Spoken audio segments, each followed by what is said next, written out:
Hello friends, welcome back to my channel Aadi cultural world. Kanha ji के सभी भक्तों को मेरी तरफ से राधे कृष्णा। तो देखिए फ्रेंड्स, आज हम लड्डू गोपाल जी के लिए ये बहुत ही खूबसूरत सी new design summer special dress बनाएंगे। आप देख सकते हैं इसका लुक कितना ज़्यादा खूबसूरत लग रहा है। तो सबसे पहले मैं कान्हा जी को ये पोशाक पहनाकर दिखाती हूँ। मैंने देखिए यहाँ पे कान्हा जी को ले लिया है। इस तरीके से हमें पहले कान्हा जी को चोली पहनानी है और फिर कमर पे ले जाके ऐसे पीछे से हम बांध देंगे डोरी। ये जो ड्रेस है ये आप 2 और 3 नंबर के कान्हा जी को बहुत ही इजीली पहना सकते हैं। तो देखिए फ्रेंड्स, हमने लड्डू गोपाल जी को ये सुंदर सी पोशाक पहनाई है और आप देख सकते हैं हमारे कान्हा जी इस ड्रेस को पहनकर कितने अच्छे लग रहे हैं। इसका लुक बहुत अच्छा आया है और मैंने एकदम सिंपल तरीके से ये ड्रेस बनाना बताया है। तो प्लीज़ वीडियो को लास्ट तक देखिएगा, जिससे कि आप भी आसानी से ये ड्रेस बनाकर कान्हा जी को पहना सकते हैं। अगर आप ड्रेस से रिलेटेड या फिर वीडियो से रिलेटेड कोई नॉलेज चाहते हैं या फिर कोई क्वेश्चन पूछना चाहते हैं तो मुझे मेरे इंस्टाग्राम पर पूछ सकते हैं। मेरा इंस्टाग्राम हैंडल है आदि कल्चरल वर्ल्ड 268।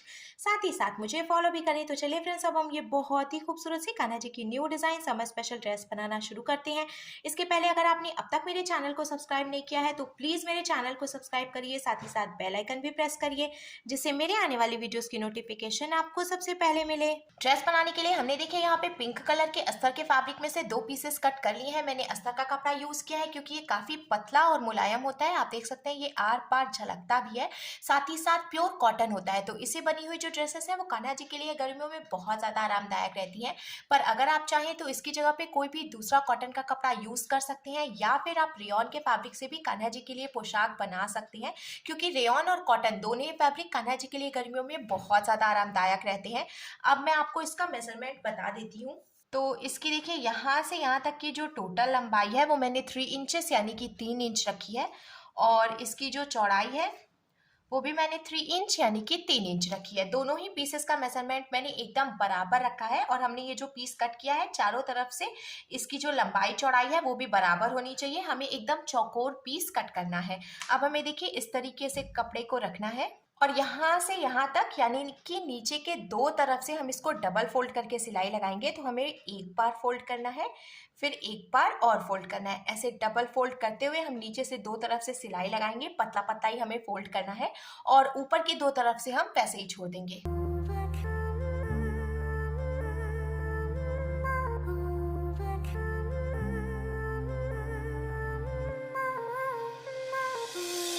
तो देखिए फ्रेंड्स, हमने नीचे की 2 तरफ से डबल फोल्ड करते हुए सिलाई भी लगा ली है। अब हम इसमें प्लेट्स डालेंगे।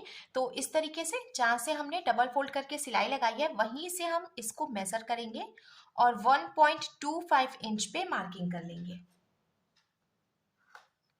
मैं आपको बता दूं, देखिए ये 1 इंच है और ये 1.5 इंच है। तो इसके बीच का जो ये वाला हिस्सा होता है इसको हम 1.25 इंच यानी कि 1.25 इंच कहते हैं।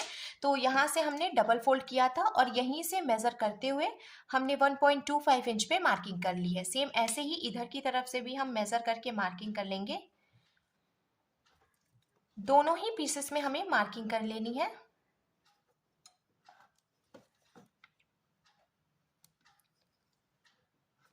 अब हम इसमें प्लेट डालेंगे। तो देखिए सबसे पहले हम इधर की तरफ से प्लेट डालेंगे। तो जहाँ पे हमने मार्किंग की थी वहीं से हम इसको ऐसे फोल्ड करेंगे और फोल्ड करने के बाद ऐसे सेंटर में लाके रखेंगे। फिर यहाँ जो हमने मार्किंग की थी यहाँ से भी फोल्ड करेंगे और जो हमने पहले से एक प्लेट डाल रखा है उसके ऊपर थोड़ी सी जगह छोड़ते हुए हम दूसरा प्लेट भी रखेंगे और यहाँ पे सिलाई लगाकर इसको जॉइंट कर लेंगे।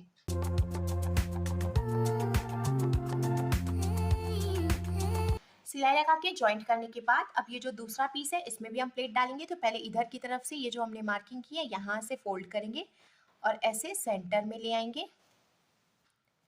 फिर देखिए इधर की तरफ से भी फोल्ड करते हुए और जो हमने पहले से प्लेट डाली है इसके ऊपर हल्का सा रखते हुए, बहुत ज़्यादा नहीं, थोड़ा सा एक के ऊपर एक करके रखेंगे और सिलाई लगाकर जॉइंट करेंगे। सिलाई लगा के जॉइंट करने के बाद अब यहाँ ऊपर की तरफ से ये देखिए जो एक्स्ट्रा कपड़ा निकला हुआ है तो इसको हम कट करके और एकदम बराबर कर लेंगे। ऐसे ही दूसरे पीस में भी ये जो एक्स्ट्रा कपड़ा है इसको कट करके बराबर करेंगे। अब हमें दोनों पीसेस को लेना है और एक के ऊपर एक करके हम सेंटर से रखेंगे, बहुत ज़्यादा नहीं, थोड़ा सा इस तरीके से एक के ऊपर एक करके रखेंगे और ऊपर से 1 इंच नीचे तक सिलाई लगाकर हम दोनों पीसेस को जॉइंट करेंगे।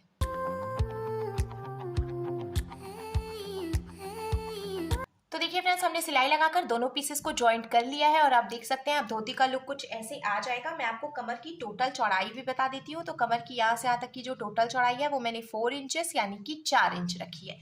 अब हम इसमें बेल्ट लगाएंगे, तो बेल्ट लगाने के लिए भी मैंने अस्तर के फैब्रिक से एक पीस कट कर लिया है और इसकी यहाँ से यहाँ तक की जो टोटल चौड़ाई है वो मैंने 5 इंच यानी कि 5 इंच रखी है। अब हमें एक बात का ध्यान रखना है, जितनी हम कमर की टोटल चौड़ाई रखेंगे उसे 1 इंच ज़्यादा चौड़ाई हमें बेल्ट की रखनी है। तो कमर की चौड़ाई 4 इंच थी, इसीलिए मैंने बेल्ट की चौड़ाई 5 इंच रखी है।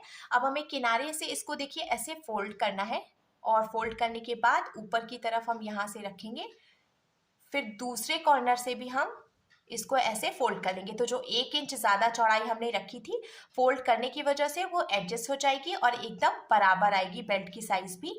अब हमें यहाँ से लेके यहाँ तक सिलाई लगाकर बेल्ट को धोती में जॉइंट कर लेना है।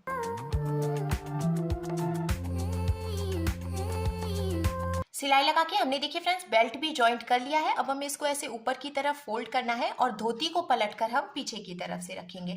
अब हमें इसमें डोरी लगानी है, तो मैंने यहाँ पे ये सिल्वर कलर की रेडीमेड डोरी में से एक पीस कट कर लिया है। आप चाहें तो खुद से डोरी बनाकर भी लगा सकते हैं या फिर आप पट्टी भी जॉइंट कर सकते हैं।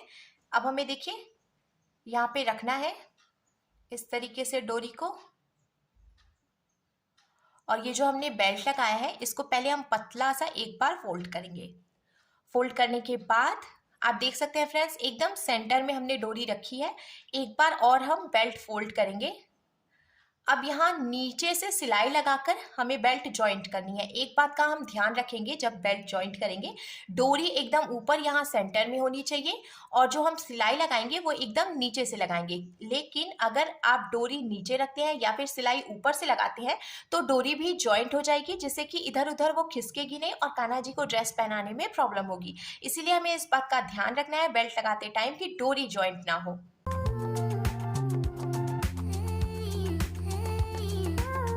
सिलाई लगा के बेल्ट जॉइंट करने के बाद अब आप देख सकते हैं फ्रेंड्स कान्हा जी के लिए धोती बनकर बिल्कुल तैयार है और हमने एकदम नीचे की तरफ से सिलाई लगाई है जिससे कि डोरी जॉइंट नहीं हुई है। इसको हम इजीली इधर उधर खिसका सकते हैं। तो अब जब हम कान्हा जी को पोशाक पहनाएंगे तो इस तरीके से देखिए कमर पे ये धोती इकट्ठी हो जाएगी, जिससे कान्हा जी को ड्रेस पहनाना आसान हो जाएगा। तो चलिए फ्रेंड्स, अब हम कान्हा जी के लिए चोली भी बना लेते हैं।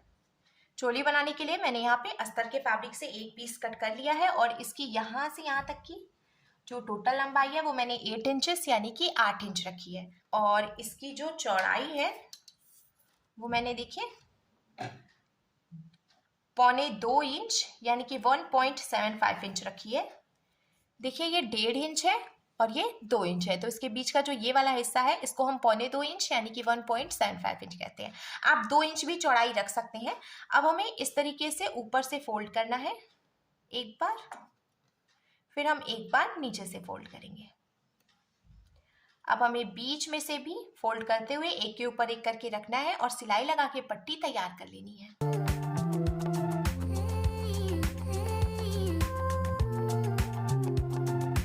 सिलाई लगा के हमने पट्टी भी तैयार कर ली है। आप चाहें तो इसमें लेस भी लगा सकते हैं। मैं ये ड्रेस बिना किसी लेस के बना रही हूँ तो इसीलिए इसको एकदम सिंपल ही रखा है मैंने।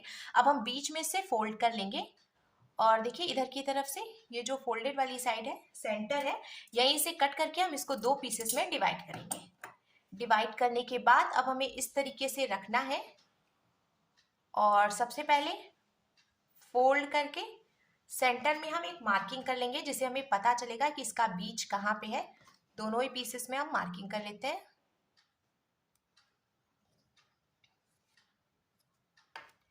मार्किंग करने के बाद अब देखिए ये जो सेंटर है ना, यहीं से हमें एक बार ऐसे फोल्ड करना है, फिर एक बार और हम इधर की तरफ से फोल्ड करेंगे।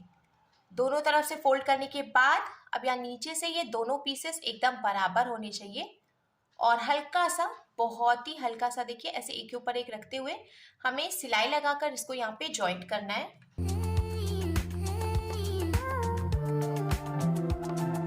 सिलाई लगा के हमने देखिए दोनों पीसेस को जॉइंट कर लिया है। अब हमें धोती ले लेनी है और धोती के बीचों बीच में इस तरीके से हम इसको रखेंगे और सिलाई लगाकर नीचे की तरफ से जॉइंट करेंगे। अब हमें जब चोली जॉइंट करनी है तो दो बातों का ध्यान रखना है। पहली चीज़ कि चोली जॉइंट करते समय भी हम एकदम नीचे से सिलाई लगाएंगे जिससे कि डोरी जॉइंट ना हो। और दूसरी चीज़ कि ये जो हमने चोली बनाई है ना, तो इसका जो साइज़ है वो आप अपने कान्हा जी के साइज़ के हिसाब से रख सकते हैं, क्योंकि ये जो ड्रेस है वो हम 2 और 3 नंबर के कान्हा जी को पहना सकते हैं। तो आप अपने कान्हा जी के साइज़ के हिसाब से चाहें तो ऐसे थोड़ा सा नीचे से अगर जॉइंट करेंगे चोली को तो ये 2 नंबर के कान्हा जी के लिए हो जाएगी। और अगर थोड़ा सा बड़ा करना चाहते हैं तो इस तरीके से हमें यहाँ से जॉइंट करना है, तो चोली बड़ी हो जाएगी और 3 नंबर के कान्हा जी को बहुत ही इजीली हम पहना सकेंगे। तो आप अपने कान्हा जी के साइज के हिसाब से इसको एडजस्ट कर सकते हैं।